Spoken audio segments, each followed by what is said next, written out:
ओम शांति। मैं तुलसीराम पूना से आपको ये वीडियो में जो आप इमेज देख रहे हैं या फ़ोटो देख रहे हैं, ये है दादी गुलजार जी का, जो बाप दादा शिव बाबा और ब्रह्मा बाबा की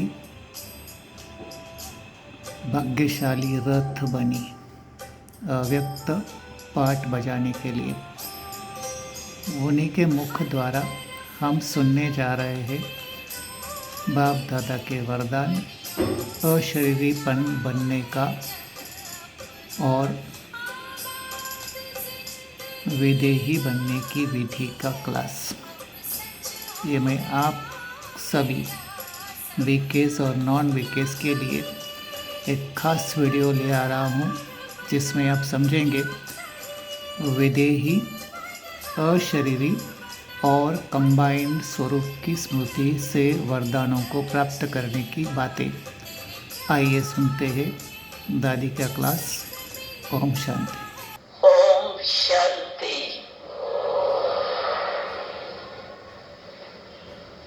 ये तो प्रभु वरदान क्या नहीं कमाल कर सकता।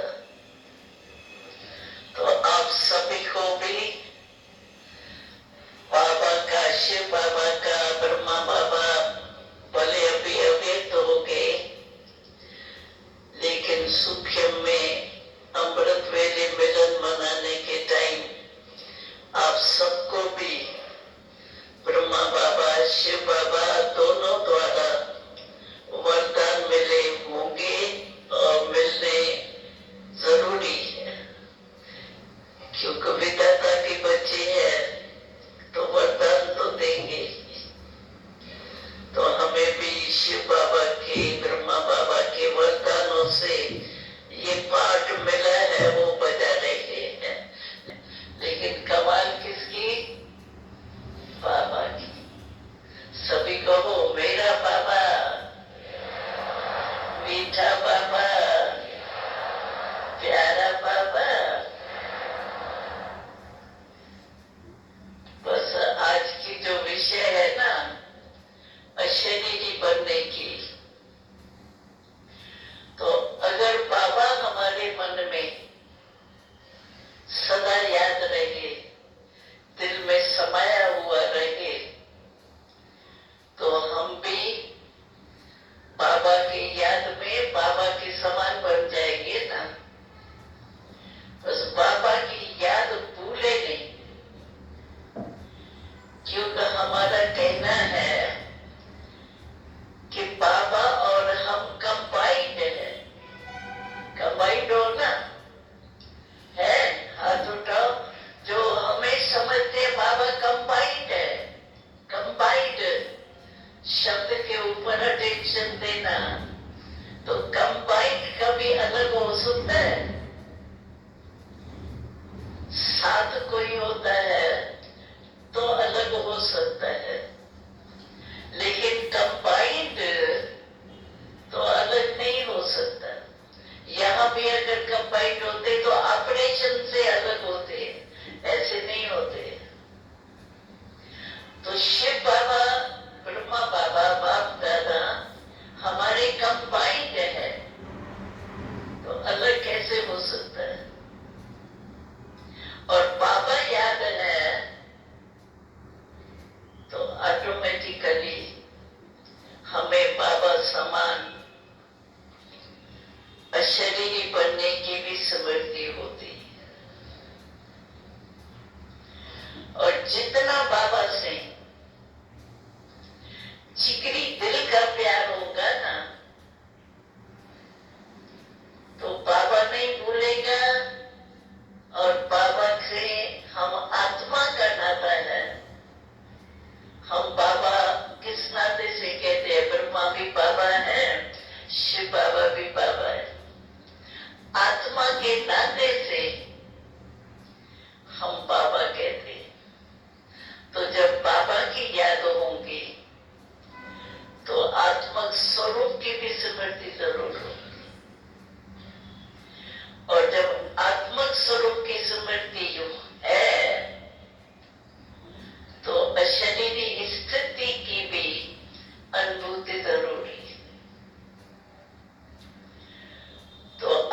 हमारी चेक करते हैं कि सारे दिन में हम जब अशरीरी बनने चाहें तब बन सकते हैं, क्योंकि बाबा कहते ही है तो आप आत्मा के ये मन बुद्धि संस्कार ये भी मेरे कहा जाता है, मेरे संस्कार ऐसे है, मेरा मन कहा जाता है। तो जब मेरा कहते हैं इन तीनों को सूक्ष्म मन बुद्धि संस्कार, ये तीनों ही सूक्ष्म है लेकिन है मेरे, मैं इसका मालिक हूं। तो सारे दिन में बीच बीच में चेक करना चाहिए कि सचमुच मैं मालिक होके इन मन बुद्धि संस्कार को चलाने वाली हूं, इस स्थिति में स्थित रहती हूं। कई भाई बहन कहते हैं याद में बैठते हैं तब तो अशरीरी बीच बीच में बन जाते हैं, लेकिन काम काज करते हुए तो शरीर का आधार लेना होता है ना, तो शरीर के बाद में आना पड़ता है। लेकिन बाबा ने कहा है हम सिर्फ कर्म करता नहीं है, दूसरे लोग कर्म करता होते हैं, लेकिन हम जो है वो कर्म योगी। कर्म और योग हमारा साथ साथ है, और कर्म योगी माना आत्मा करावन हो करके, करावन हार हो करके कर्म से, कर्मेंद्रियों से करा रहे। तो अगर हम ये मालिकपन का स्मृति रखते हैं कि मैं आत्मा मालिक हूं और बाप परमात्मा पिता है, तो मालिक होके अगर कोई भी कर्म करते हैं तो हमारे में कंट्रोलिंग पावर होती। मालिक माना कंट्रोलिंग पावर, रूलिंग पावर। तो मैं आत्मा हूं लेकिन कराने वाली हूं, सिर्फ कर्म करता नहीं हूं लेकिन मालिक बन के कराने वाली। इस स्मृति की अगर होगी आदत, अभी तो हमारी आदत बन गई है ना, मैं कौन, तो फौरन आता है आत्मा। और बाबा ने बहुत अच्छा नशे से एक बात बाबा कहता है, तो मैं एक ही बाप हूं जिसको बहुत नशा है, रूहानी नशा। कोई भी ऐसा सत्युग से लेकर के कलयुग तक ऐसा बाप कोई भी नहीं होगा जो कहे मेरे एक एक बच्चा रह जाए। होगा कोई ऐसा? और बाबा यही नई बात हमें बच्चों को सुनाता है, तो मेरा एक एक बच्चा राजा बन जाए। किसका राजा? इन कर्म इंद्रियों के राजा, चाहे स्थूल चाहे सूक्ष्म। और राजा की विशेषता क्या होती है? Controlling power, ruling power. जैसे आर्डर से चलावे। तो अगर हमारा ये राजा स्वराज का राजा हूं, ये स्मृति में रहेगा तो ऑटोमेटिकली ये देहे हम अपने तरफ आकर्षित नहीं करेगी। अशरीरी की माना शरीर भूल जावे नहीं है, लेकिन शरीर का मालिक होके और शरीर से कर्म करें।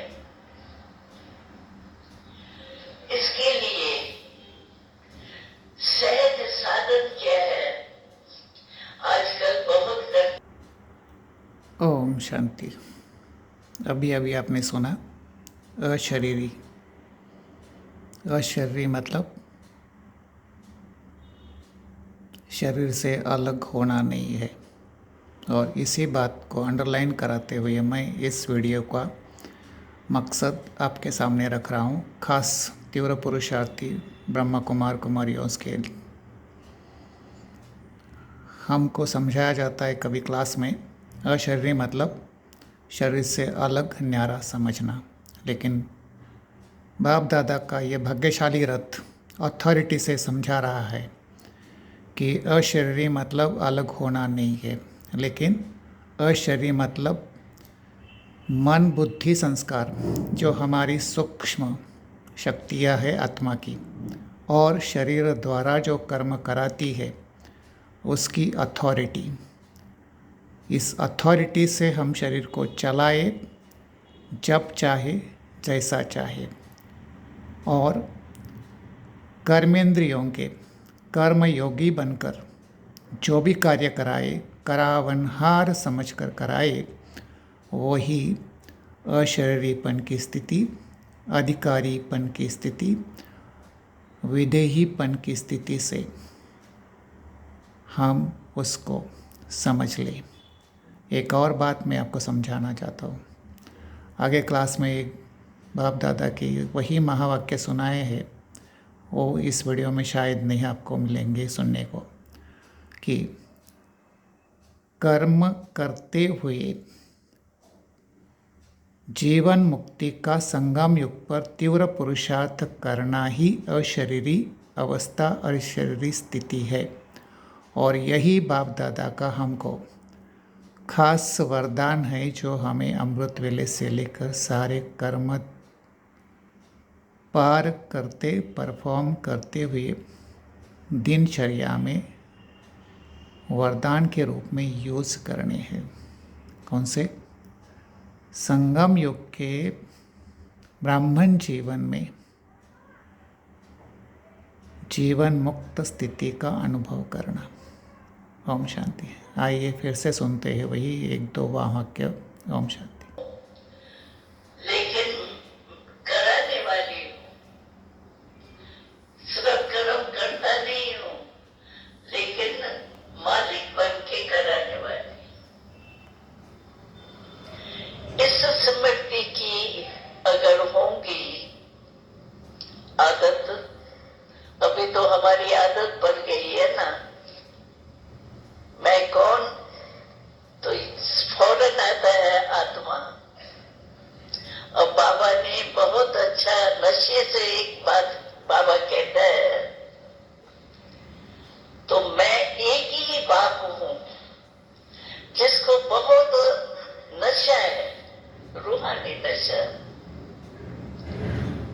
कोई भी ऐसा सतयुग से लेकर के कलयुग तक ऐसा बाप कोई भी नहीं होगा जो कहे मेरे एक एक बच्चा रह जाए। होगा कोई ऐसा? और बाबा यही नई बात हमें बच्चों को सुनाता है, तो मेरा एक एक बच्चा राजा बन जाए। किसका राजा? इन कर्म इंद्रियों के राजा, चाहे स्थूल चाहे सूक्ष्म। और राजा की विशेषता क्या होती है? Controlling power, ruling power. जैसे आर्डर से चलावे।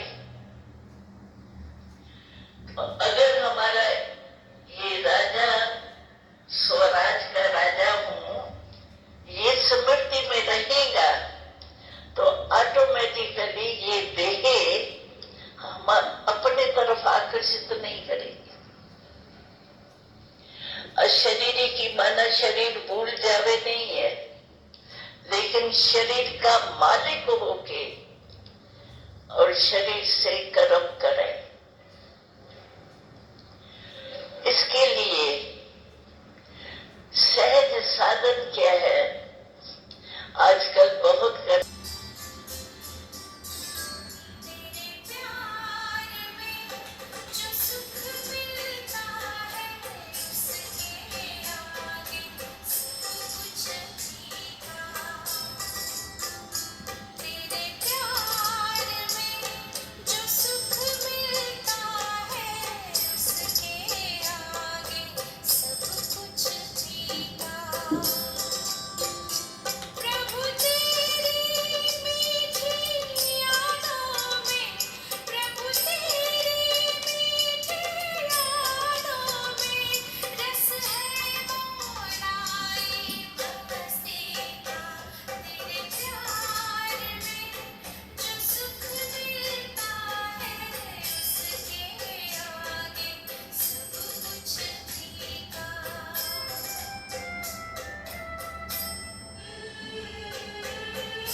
शुक्रिया दादी। ओम शांति।